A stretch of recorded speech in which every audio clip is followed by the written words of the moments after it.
La biographie de Simon Adingra. Mais avant de continuer, prends juste une seconde de t'abonner pour la prochaine vidéo. Je jouais dans la rue. De Côte d'Ivoire, un jour un volé m'arnaque 300 € pour m'amener au Bénin dans un centre de formation football.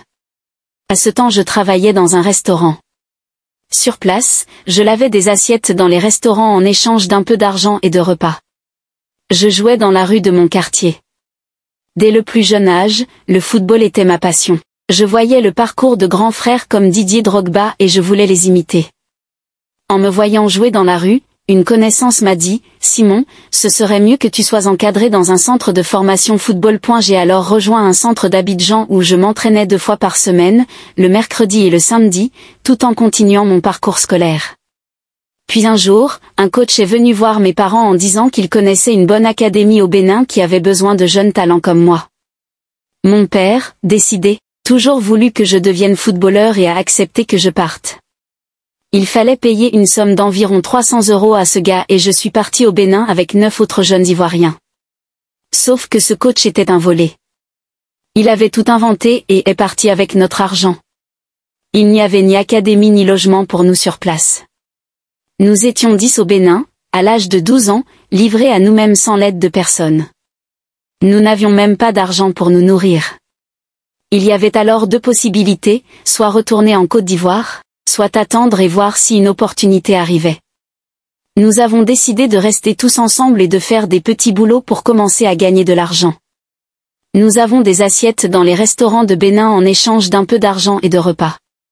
Un jour, nous nous promenions dans la rue et un type ayant fait ses études en Côte d'Ivoire a reconnu notre accent ivoirien. Il était étonné de retrouver une dizaine de jeunes Ivoiriens au Bénin.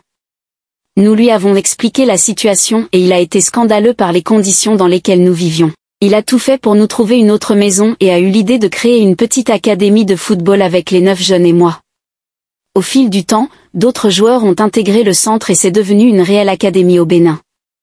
Un jour, il a vu sur internet qu'un tournoi avait lieu à Accra, au Ghana, et nous sommes allés jouer là-bas.